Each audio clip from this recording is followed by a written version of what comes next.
Hello students, अब आपका exercise 7.2 chapter 7 coordinate geometry class 10 new NCERT book का question number second करने जा रहे हैं। क्वेश्चन नंबर सेकंड क्या है? Find the coordinates of the points of trisection of the line segment joining 4, -1 and -2, -3। तो इसका फंडा क्या है कि एक आपका लाइन सेगमेंट ए और बी है, उसको कोई दो पॉइंट ट्राइसेक्ट करते हैं। तो एक हमने पी ले लिया, एक क्यू ले लिया।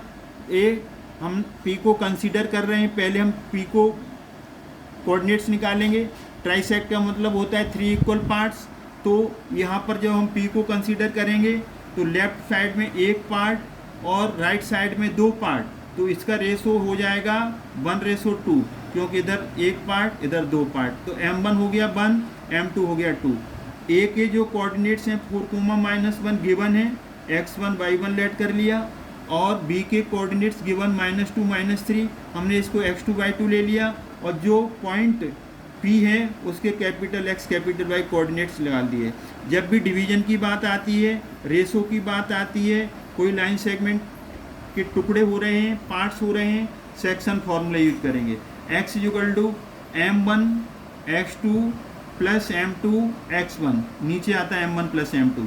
तो कैपिटल X m1 कितना है 1, m1 x2 यहाँ पर है -2 प्लस फॉर्मूला में आएगा m2 2 है, m2 x1 यहाँ पर 4 है। अब नीचे m1 + m2, m1 = 1, m2 = 2, value put up की। अब इसका प्रोडक्ट करेंगे तो ये आ जाएगा -2 प्लस का 8, 4 2 = 8, तो 1 + 2, 1 + 2, तो 1 + 2 3, 8 में से 2 जाएगा 6 और ये 3, इसे डिवाइड कर देंगे तो कट जाएगा 2। तो यहाँ पर x की वैल्यू आ गई 2, x2 आ गई। अब हम y कैलकुलेट करेंगे। अब हम किसको कैलकुलेट करेंगे? y को। तो y के लिए फॉर्मूला m1 y2, ये फॉर्मूला याद कर लेना, और m2 y1, ये सीजर मल्टीप्लाई हो जाता है ना, m1 y2 m2 y1। अब नीचे m1 + m2 आएगा। अब हम इसकी वैल्यू पुट करेंगे, तो वैल्यू पुट करेंगे तो यहाँ पर m1 = 1, m1 की वैल्यू 1, y2 -3, तो -3 लिखेंगे, प्लस m2 2 है तो 2 लिखेंगे, y1 यहाँ पर -1 है, ब्रैकेट में ले लो, वैल्यू पुट कर दो, m1 + m2, तो 1 + 2, m1 की वैल्यू 1, m2 की 2, तो ये मल्टीप्लाई करेंगे 1 का -3 से,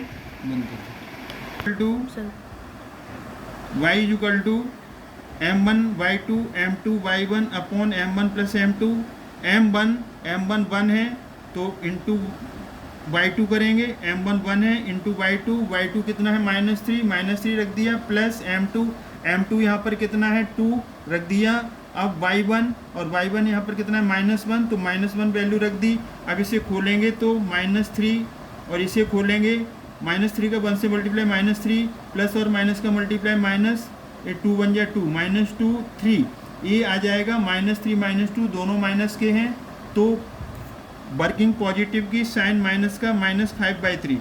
तो ये हमने पॉइंट P लिया था, इसके कोऑर्डिनेट x y लिए थे, तो इस कोऑर्डिनेट आ गए कितने, x पहले लिखते हैं 2 -5/3 है यहाँ पर -5/3, तो ये आपका पॉइंट P आ गया। अब हमें दूसरा पॉइंट और चाहिए।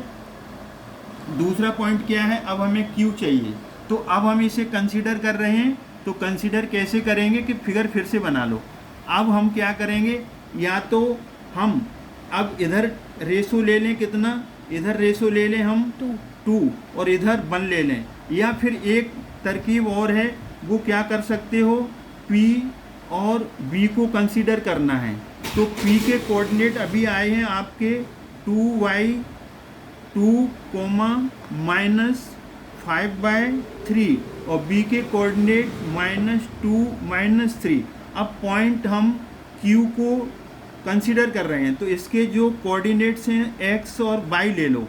अब यहाँ से देखो ये 1:1, तो ये क्यू क्या बन गया यहाँ पर, क्यू यहाँ पर बन गया मिड पॉइंट। क्या बन गया, मिड पॉइंट बन गया, क्यू मिड पॉइंट बन गया। यहाँ से क्या किया, पी और क्यू है ना, पी और बी, तो क्यू बीच में बैठा है। अब एक पार्ट इधर एक पार्ट इधर, ट्राइसेक्ट हो रहा था, इक्वल पार्ट्स, तो एक इसका काम करेगा m1 और एक क्या करेगा m2। तो इसमें मिड पॉइंट का फॉर्मूला लग जाएगा, x इक्वल टू क्या होता है, x1 प्लस x2 अपॉन 2 ये होता है। तो यहाँ पर इसको x1 y1 x2 y2 late कर लो। x1 कितना है आपके पास 2, मिड पॉइंट निकालने का फॉर्मूला क्या होता है x1 प्लस x2। देखो यहाँ जो फॉर्मूला आपको गिवन है ना, m1 1 आ गया, m1 1 आ गया, m2 1 आ गया, तो क्या बना y2 प्लस y1। ऐसे ही यहाँ पर फॉर्मूला में m1 m2 1 है, तो ये क्या बनेगा x2 प्लस x1। तो यहाँ पर ये x1 कितना है 2 और x2 कितना है -2 अपॉन 2, तो ये आ गया 2 - 2 0 0, x की वैल्यू 0 आ गई, x हमारा 0 आ गया।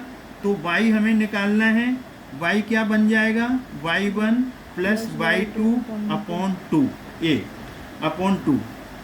तो y1 की वैल्यू कितनी है यहाँ पर, y1 की है वैल्यू -5/3 प्लस y2 कितना है -3, y2 -3 है, तो यहाँ -3 लिखेंगे है, और इसे पूरे को क्या डिवाइड करना है, पूरे को 2 से डिवाइड करना है, तो 2 नीचे आ जाएगा। अब हम इसके नीचे 1 ले लेंगे, तो -5, ये 3 और 1 का एलसीएम 3 आ जाएगा। इस एलसीएम 3 को डिनोमिनेटर से कट करेंगे तो 3 बन जाए 3, 1 आया तो 1 का -5 में मल्टीप्लाई करेंगे, एज इट इज़ आएगा। ये प्लस और माइनस हो जाएगा, ये 3 होगा। अब इस एलसीएम को डिनोमिनेटर 1 से डिवाइड करेंगे, 3 को 1 से डिवाइड करेंगे तो 3 रहेगा, 3 का ऊपर मल्टीप्लाई हो जाएगा, 3 3 जा 9, और ये नीचे क्या चला आ रहा है 2। अब y इक्वल टू -5, 3 3 जा 9, ये आ गया, ये यहाँ पर 3 आया डिवाइडेड बाय 2। तो अब यहाँ पर y इक्वल टू -9 -5 दोनों माइनस के हैं, तो माइनस का 14 और ये नीचे 3 आ जाएगा और ये 2। तो अब ये देखो कि 2 के नीचे कोई नंबर नहीं है, तो हम इसे 1 ले लेंगे, तो ये 4th नंबर ऊपर जाता है, तो ये -14 × 1, और ये 3rd सेकेंड को मल्टीप्लाई करेगा 3 × 2। 4th नंबर फर्स्ट को मल्टीप्लाई करता है, तो 14 × 1 ऊपर पहुंच गया। ये 3rd वाला सेकेंड को मल्टीप्लाई करेगा, तो 3 × 2 से कटेगा 7, मल्टीप्लाई करेंगे -7/3। जो क्यू पॉइंट था एक्स वाई था, तो x की वैल्यू इसमें आई है 0 और y की वैल्यू -7/3। तो जो लाइन थी ना आपकी a और b, इसको ट्राइसेक्ट कौन करा रहा था, p और q। तो एक p के कोऑर्डिनेट्स आ गए आपके 2 - 5/3 और q के अभी अभी आए हैं 0 - 7/3। ये लिखने की ज़रूरत नहीं है, ये तो सिर्फ हमने आपके लिए समझाया है। तो ये अच्छा समय, मोस्ट इम्पोर्टेंट समय आपके समझ में आ गया होगा। एक बार थोड़ा सा हम इसे रिवाइज कर रहे हैं जल्दी से, जिससे कोई डिफ़िकल्टी होगी तो दूर हो जाएगी। ए और बी लाइन सेगमेंट है, ए के पॉइंट हैं 4, -1 कोऑर्डिनेट और इसके -2 -3। ये ए बी को 2 पॉइंट इंटरसेक्ट कर रहे हैं, पी और क्यू ट्राइसेक्ट कर रहे हैं। ट्राइसेक्ट का मतलब होता है 3 इक्वल पार्ट्स में। तो पी के कोऑर्डिनेट एक्स वाई ले लिए, पहले हम पी को कंसीडर कर रहे हैं। तो जब पी बैठा है तो इधर एक पार्ट इधर 2 पार्ट, तो m1 1 और m2 2। अब हमने सेक्शन फॉर्मूला लगाया m1 x2 + m2 x1 m1 + m2। तो हमने m1 1 है, x2 यहाँ पर कितना है -2 वैल्यू रखी, m2 2 है और x1 4 है वैल्यू रखी। ये -2 आ गया मल्टीप्लाई करके, 4 2 या 8, 8 में से 2 गया 6 और 3 से हमने कट किया 2, x2 आ गया। अब हमने y का फॉर्मूला लगाया m1y2 plus m2y1 m1 plus m2। m1 यहाँ पर कितना है 1 और y2 -3, m2 कितना है 2 और y1 कितना है -1, -3 का 1 से मल्टीप्लाई -3, 2 का -1 से -2, -3 -2 -5/3 आ गया। तो P X Y, P means point और इसके x कोऑर्डिनेट कितना निकाला 2, y कितना -5/3, तो p के कोऑर्डिनेट्स आ गए। अब हमने p लिख लिया यहाँ पर और b को एज इट इज ले लिया -2 -3, p2 -5/3 अभी आया। अब बीच में कौन बचा q हो जाएगा मिड पॉइंट, क्योंकि एक पार्ट इधर है एक पार्ट इधर है। तो हमने q के कोऑर्डिनेट्स फिर से लेट कर लिए x y जो निकालने हैं। मिड पॉइंट का फॉर्मूला होता है x1 + x2/2। क्यों बन जाता है, क्यों m1 m2 1 है तो m1 m2 मल्टीप्लाई होगा ना 1 का, तो x1 + x2।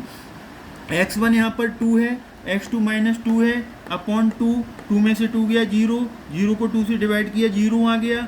y होता है y1 + y2/2, y1 है -5/3, y2 है -3, 3 के नीचे हमने 1 ले लिया, -3 के नीचे 3 और 1 का एलसीएम आया 3 से 3 कट गया -5, 3 से 3 1 से नहीं कटेगा तो -3 आएगा, तो -3 में मल्टीप्लाई कर दिया 3 × 3 -5, 3 3 जा 9, प्लस और माइनस का मल्टीप्लाई माइनस हो गया 3, 8 2 नीचे चला आ रहा है, -5 -9 हो गया -14, 3a है, 2 नीचे चला आ रहा है, 2 का कोई डिनोमिनेटर नहीं था तो हमने 1 ले लिया।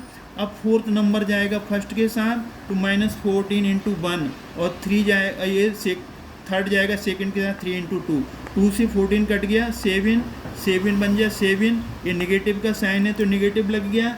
तो क्यू कोऑर्डिनेट, क्यू के जो कोऑर्डिनेट हैं एक्स वाई, वो एक्स आ गया था 0 अभी निकला था, वाई अभी आपने निकाला है -7/3, तो पी और क्यू दोनों के पॉइंट्स आ गए, पी और क्यू के कोऑर्डिनेट्स आ गए 2, -5 3 आ गया, क्यू आ गया 0 -7/3। इंपॉर्टेंट क्वेश्चन है, आगे ऐसी वीडियो बना के भेजते रहेंगे। वीडियो वॉच करना केयरफुली, सारी प्रॉब्लम सॉल्व हो जाएंगी। अगर आपकी सारी प्रॉब्लम सॉल्व होती हैं, आप वीडियो अच्छा लगता है तो प्लीज़ सब्सक्राइब करें, लाइक करें, शेयर करें, कमेंट करें, जिससे हम आगे वीडियोस बना के डालते रहेंगे। Thanks for God.